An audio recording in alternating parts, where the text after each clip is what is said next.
या कुंदेन्दु तुषारहार धवला या शुभ्रवस्त्रावृता या बीडावरदण्डमण्डितकरा या श्वेतपद्मासना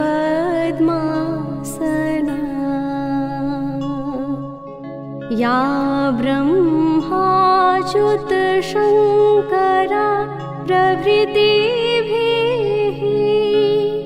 देवैः सदा वन्दिता सा मां पातु सरस्वती भगवती निःशेष जाड्यापहा।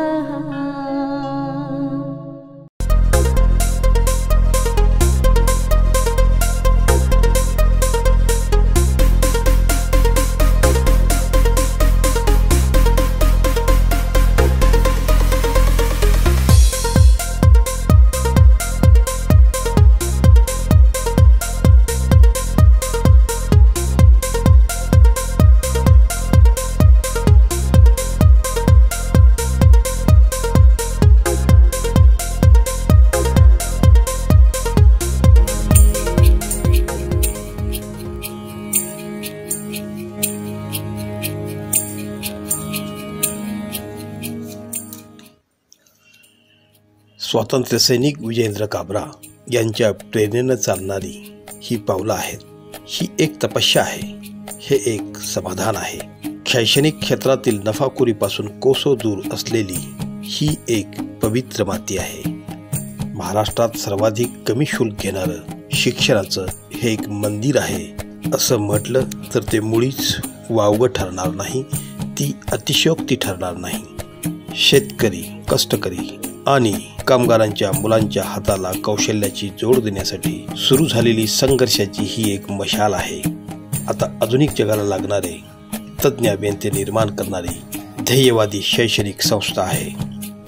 शिक्षण क्षेत्रात प्रचंड स्पर्धा सुरू असताना हे रोपटं लावलं गेलं।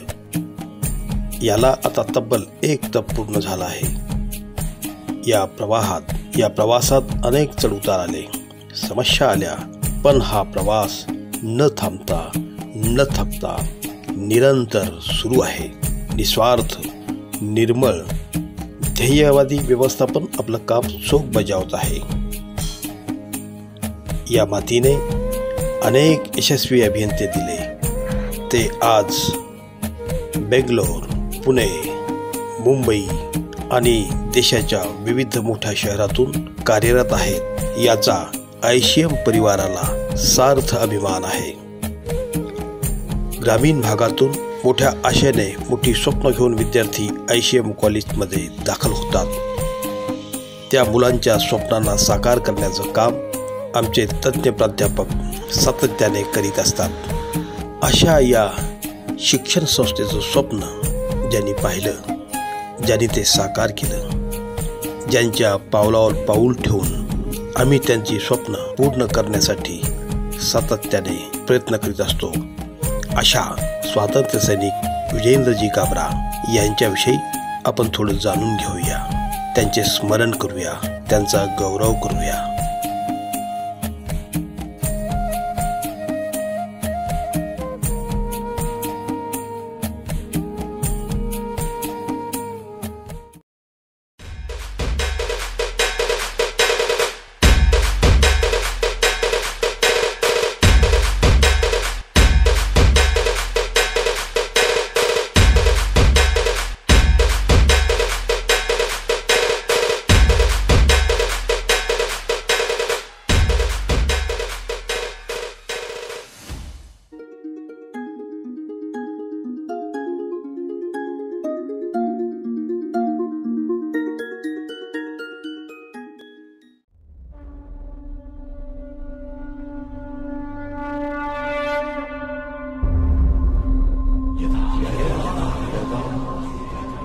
एकोणीसशे 42 तो काळ होता। भारताचा स्वातंत्र्य लढा जोर धरू लागला. निजामाची राजवट असलेल्या मराठवाड्यातही त्याचे लोण पसरले होते. हैदराबाद संस्थानात वंदे मातरम उच्चारण्यास बंदी होती. अशा मुस्कटदाबीच्या काळात एका छोट्या बंडखोर मुलानं शाळेत वंदे मातरम म्हटल्यामुळं त्याला शाळेतून काढून टाकले. अन्यायाच्या विरोधात लढण्याचं बाळकडू मिळालेला हा बंडखोर मुलगा म्हणजेच स्वातंत्र्य सैनिक विजयेंद्र काबरा. पुढे स्वातंत्र्य संग्रामाच्या या संघर्षात 15 ऑगस्ट 1947 भारत स्वतंत्र झाला. सर्वत्र आनंद पसरला होता. भारतीयांनी दिवाळी साजरी केली. पण मराठवाडा मात्र अजून पारतंत्र्यातच होता. संत भूमीचा मराठवाडा पेटून उठला. मराठवाडा मुक्ती संग्रामाचे रणसिंग फुंकले गेले. स्वातंत्र्याची पहाट पाहण्यासाठी जमेल तसा संघर्ष सुरू झाला होता. औरंगाबाद हे या संग्रामाचे केंद्र बनले. आपल्या सहकार्यांना घेऊन विजेंद्र काबरा यांनीही निर्भयपणे आपला मोर्चा खोलला होता. प्रचंड बोल मस्तकों के झुंड, राज जंग की घड़ी की तुम गुहार दो. मान मान शान या की जान का हो दान, आज एक धनुष के बाण पे उतार दो. प्रचंड. वैजापूर हे त्यांच्या संघर्षाचे मुख्य ठिकाण होते. या मोर्चात स्वातंत्र्यासाठी लढणारे सैनिक होते. त्यांच्याकडे हत्यारं होती. न्यायालयी करण्यासाठी दुर्बिणी होत्या. वैजापूर तालुक्यातील 8 गावात त्यांनी स्वातंत्र्य घोषित केलं. समाजवादी जनराज हे त्यांच्या स्वतंत्र राज्याचे नाव होते. भारत स्वतंत्र झाला त्यानंतर त्यांनी समाजवादी जनराज आनंदाने भारतात विनाट सामील करण्याच्या करारावर स्वाक्षरी केली. सरहद्द पेटविणारा स्वातंत्र्य सैनिक म्हणून त्यांचे नाव गौरवाने घेतले जाते. मराठवाडा स्वतंत्र झाला तरीही हा योद्धा शांत बसला नाही. संघर्ष हा त्यांच्या पाचवीलाच पुजलेला होता. आता त्यांनी वेगळी लढाई सुरू केली होती. स्वातंत्र्यानंतर ते सामान्य माणसाचे प्रश्न घेऊन लढले. त्यांनी स्वतःला सामाजिक, आर्थिक, शैक्षणिक चळवळीत झोकून दिले. मराठवाड्याला विद्यापीठ पाहिजे, मराठवाड्याला वैधानिक विकास मंडळ पाहिजे, मराठवाड्याला रेल्वे पाहिजे, वैद्यकीय प्रवेशात मराठवाड्याला योग्य वाटा पाहिजे, नांदूर मधमेश्वर धरणातून मराठवाड्याला पाणी पाहिजे, अशा लोकहिताच्या मागणीने त्यांनी मराठवाडा विकासासाठी जागता पहारा दिला. वेगवेगळ्या व्यासपीठावरून त्यांनी मराठवाडा विकास चळवळीचे नेतृत्वाने समर्थन केले. सामाजिक, आर्थिक उन्नतीचा त्यांनी अखंड ध्यास घेतला. व्यावसायिक प्रशिक्षणाच्या माध्यमातून परिवर्तनाचा मार्ग दाखवला. या परिवर्तनाचा शिक्षण हाच पाया असल्याने त्यांनी गोरगरीब मुलांना हा मार्ग दाखविण्यासाठी संपूर्ण आयुष्य वेचलं. गोरगरीब श्रमिक कुटुंबांना सोबत घेऊन 2 ते 3 महिन्याचा ते कॅम्प घेत असत. सहजीवनवाडी असे त्याला नाव दिले होते. सहजीवनवाडी म्हणजे स्वावलंबी जीवन जगण्याचा मूलमंत्र. शिक्षणापासून वंचित राहणारे, अनुत्तीर्ण झालेले, शाळा सोडून आई वडिलांसोबत मजुरी करणारे, चुकीच्या मार्गाला लागलेले, शिक्षण देऊ न शकणाऱ्या कुटुंबातील मुलांचे त्यांनी सर्वे केले. समाजातील गरीब मुलांचा शोध घेऊन त्यांनी ते कॅम्प पर्यंत आणले.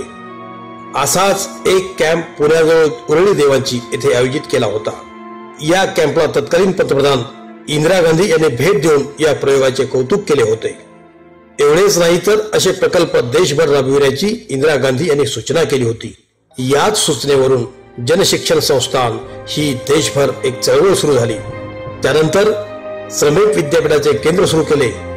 जनशिक्षण संस्थान आणि श्रमिक विद्यापीठ गरजू गोरगरिबापर्यंत पोहोचू लागली.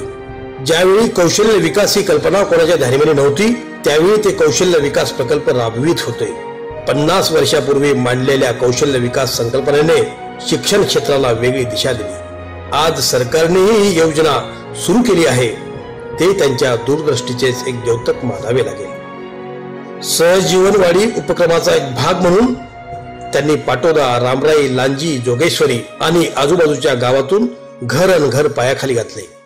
गरीब शेतकरी, कामगार, शेतमजुरांच्या मुलांना इंजिनिअरिंगचे शिक्षण कमी पैशात मिळावे त्यांचे स्वप्न होते. मुलं शाळेत आली तर आम्ही काय खावे असे पालक विचारू लागले. म्हणून त्यांना स्टायपंड सुरू केले. पण त्यांनी हा ज्ञानयज्ञ कधीच खंडित होऊ दिला नाही. राष्ट्रीय मिल मजदूर संघ, वीज मंडळ कर्मचारी, जिनिंग प्रेसिंग मजूर, बिडी कामगार, गोदावरी गारमेंट कामगार, देवगिरी मिल मजूर, नांदेड टेक्सकॉम यासारख्या अनेक संघटनांच्या माध्यमातून त्यांनी अनेक आंदोलनं केली, त्यांच्या न्यायासाठी उपोषणं केली. काबराजींनी काही काळ दिल्ली येथे ICFTI येथे नोकरी केली. या निमित्तानं त्यांनी आंतरराष्ट्रीय कामगार संघटनेच्या परिषदा संमेलनासाठी अनेक देशांना भेटी दिल्या. व्यावसायिक शिक्षणाने पोट भरेल, पण त्याला ज्ञान कुठून मिळेल? मग ज्ञान मिळवण्यासाठी बलवंत वाचनाने सुरू करण्यात मोठे योगदान दिले. आज औरंगाबाद शहरातील ही एक ऐतिहासिक वास्तू म्हणून ओळखली जाते. अनेक चळवळी, अनेक आंदोलने करणाऱ्या या स्वातंत्र्य सैनिकांच्या खांद्यावर आणखी एक जबाबदारी सोपविण्यात आली. मुख्यमंत्री विलासराव देशमुख यांनी त्यांना महाराष्ट्र राज्य स्वातंत्र्य सैनिक उच्चाधिकार समितीचे अध्यक्ष केले. कॅबिनेट मंत्रिपदाचा दर्जा दिला. या माध्यमातून त्यांनी अनेक खोट्या सैनिकांचे पेन्शन बंद करून टाकले, तर जे पात्र होते त्यांचे सुरूही केले. अशा या थोर स्वातंत्र्य सेनानीचा गौरव अनेक पुरस्कार देऊन करण्यात आला. कोटी कोटी प्राणात उतळतो, कोटी कोटी प्राणात उतळतो एक तुझा अभिमान. महाराष्ट्र जय, महाराष्ट्र जय, माझे राष्ट्र. स्वातंत्र्य सैनिक स्वर्गीय विजेंद्र काबरा आपल्या एका कवितेत म्हणतात, हृदय सागरी वादळ उठले, नसा नसातून जे थैथैले, डोळ्यामधून वीज कडकडे, स्पंदनातून अग्नी धडधडे, जीर्ण बंधने तोडून टाकीन, जुलमाला त्या मोडून टाकीन, बंडखोर मी बंडखोर. मराठवाडा या थोर सेनानीचे योगदान कधीच विसरू शकणार नाही. आपला आदर्श नजरेसमोर ठेवून उभारू नवसंस्कृती. जय हिंद.